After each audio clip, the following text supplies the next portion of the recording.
Pessoal, esse é o único vídeo que eu quero fazer sobre futebol neste momento. Quero dedicar este vídeo à nossa solidariedade, à memória das pessoas que nos deixaram nessa tragédia, nosso conforto aos familiares das pessoas que nos deixaram na nossa região e em todo o estado do Rio Grande do Sul. E a nossa solidariedade às pessoas que tudo perderam, ou que tiveram perdas, ou que estão fora de casa neste momento. É por isso que eu quero começar este vídeo deixando aqui duas ações práticas, duas formas que você tem para ajudar, e são ações que eu confio. A primeira delas que eu quero deixar aqui para vocês é a rifa da camiseta dos 1000 jogos do Nenê. O Nenê é uma pessoa espetacular, é um cara incrível, um ser humano maravilhoso que se tornou nosso amigo desde que chegou aqui em Caxias e que está promovendo aí a rifa da camiseta promocional que ele jogou pelo Juventude, completou os 1000 jogos, tem ali o distintivo na camiseta de todos os times pelos quais ele jogou. É uma camiseta linda, então vale a pena você participar, e é uma ação útil, é uma ação confiável. Então o link para tu participar dessa rifa tá aqui na descrição do vídeo. E a outra ação prática aqui da região que eu quero deixar para vocês é a rifa que o Vitor Sokol, assessor de imprensa da Ser Caxias, está fazendo de uma camiseta autografada da Ser Caxias. Também o link para o Pix está aqui na descrição do vídeo. Então são duas ações confiáveis que eu indico para que você possa ajudar as vítimas das enchentes. Também quero lembrar para você que tanto Caxias quanto Juventude mantêm os seus estádios como ponto de arrecadação de donativos. O Estádio Centenário está disponível, o Estádio Alfredo Jaconi também. Tem ponto de arrecadação no CT do Juventude, na Fundação Caxias, mas em alguns lugares aqui de Caxias. Mas específico dos clubes são confiáveis, deixe lá a sua doação. Os próprios jogadores do Caxias, a comissão técnica, fizeram a entrega esses dias. A Falange Grená, torcidas organizadas do Caxias, as torcidas organizadas do Juventude estão ajudando também na distribuição, né? Mancha Verde, Loucos da Papada, tá todo mundo envolvido nisso. Então, para ajudar você que é de Caxias do Sul, tem esses pontos nos estádios que são coletas de doação. E para você que é de fora, né, quiser participar das ações que eu indico aqui de Caxias, essa do Nenê e essa do Vitor Sokol são muito confiáveis. Pode participar, que com certeza vai ajudar e vai ter uma destinação correta à tua doação. Em relação ao futebol, são muitos aspectos, né, que precisam ser analisados. O primeiro deles é que essa decisão da CBF e de dois clubes, né, o Atlético Goianiense e o Atlético Paranaense, que optaram pela não paralisação total dos jogos, foi um grande erro. E eu vou explicar aqui, vou tentar trazer pelo menos algumas situações que me foram passadas pelas pessoas do futebol do porquê que essa decisão foi muito errada. Foi extremamente equivocada. E a gente foi tomando par da situação ao longo da tragédia, e as pessoas foram considerando todas as possibilidades, e na medida em que a tragédia ia evoluindo e que as informações vinham chegando e que a gente ia vendo o que estava acontecendo, as coisas começaram a se tornar claras, e é natural que numa tragédia como essa se demore a tomar as decisões, porque a gente, enquanto está no fato, não tem a dimensão daquilo que está ocorrendo. E foi só depois, com o passar dos dias, que ficou claro para todos que a única solução é parar o futebol. O futebol brasileiro tem que ficar em segundo plano nesse momento. E olha que se cogitou a possibilidade, o Juventude mesmo pensou nisso, em mandar seus jogos fora de casa, em sair por uns dias, em aceitar a proposta para utilizar outros centros de treinamento de outros clubes, né, no centro do país. Tudo isso foi pensado. Porém, a tragédia foi evoluindo, as coisas foram ficando piores, e a única solução plausível e humana era a paralisação do campeonato. Não só do adiamento dos jogos dos gaúchos, mas a paralisação do campeonato. E aí faltou sensibilidade para a CBF, que poderia, através de um decreto, né, determinar isso. E principalmente faltou sensibilidade para os demais clubes que não aceitaram a paralisação, obviamente, pensando em vantagens individuais, né, pensando em questões técnicas, que ficam completamente em segundo plano neste momento. Talvez por falta de informação, talvez por falta de empatia, sei lá, né, por egoísmo mesmo, por interesses econômicos. Eu nem quero aqui levantar, né, as possibilidades de motivos que levaram os clubes a tomarem uma decisão tão estapafúrdia de não parar este campeonato. Eu quero aqui citar alguns desses aspectos. Os primeiros deles são humanos, né? Os jogadores do Juventude do Caxias até tiveram, né, um pouco menos de danos pessoais, porque Caxias do Sul foi menos atingida do que as regiões de Vales e Porto Alegre. Nós tivemos perdas em Caxias, humanas, né? Infelizmente em Galópolis, frutos de deslizamentos, mas os atletas da dupla Caju não foram atingidos em suas residências, não ficaram feridos, não perderam residência e não precisaram fazer, como fizeram alguns jogadores do Grêmio, que eu vi o Kaique, eu vi o Diego Costa dentro da água, meus amigos. Daquela água suja, né, da enchente, salvando vidas, em jipe, em bote, em jet ski, né? Literalmente dentro da água alguns jogadores. O Rocher eu vi ajudando, o Alário do Inter, o Borré do Inter. Mas esses dois do Grêmio, que eu vi pelo menos, que moram em Eldorado, o Kaique e o Diego, dentro da água. Então, o aspecto humano para esses atletas é ainda pior, né, do que o trauma que fica aqui para os nossos jogadores. E não só questão de trauma, as perdas, porque as casas em que eles moravam também, né, estão inutilizadas nesse momento. Mas principalmente, né, porque perdas materiais até para atletas desse nível é um problema menor. Eu falo até das questões de segurança, né? Os atletas colocaram as vidas em risco e precisam ser parabenizados por terem ajudado as pessoas.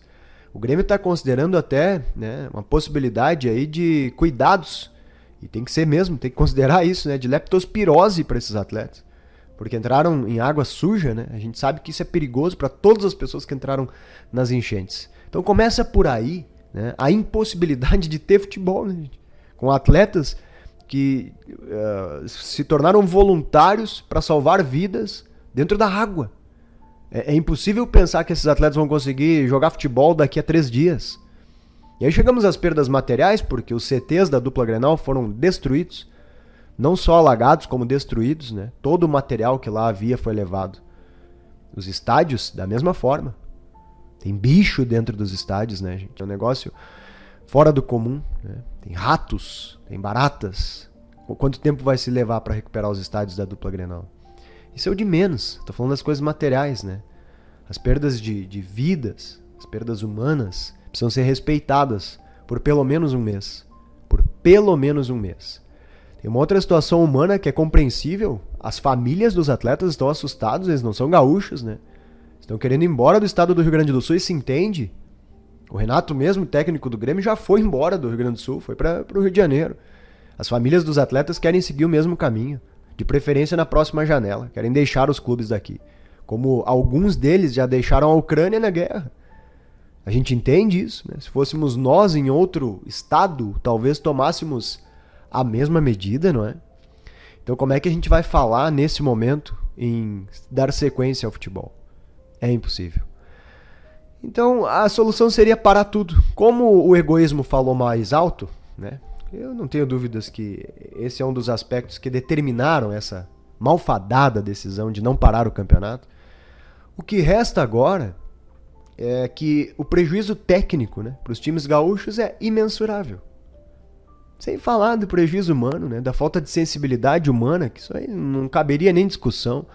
Mas aqui sobre os aspectos técnicos, né, minha gente? Os times estão parando de treinar, a dupla Grenal não tem nem data para voltar. O presidente do Grêmio diz que nem se preocupa com isso. Quando que o time vai voltar a treinar não importa, importa agora é salvar vidas. No que ele está muito certo. O Juventude também está liberando seus atletas amanhã, vão todos para casa. A princípio voltam dia 14 de maio. E se a situação não evoluir, a tendência é que não evolua, vai seguir dando folga, entre aspas, né?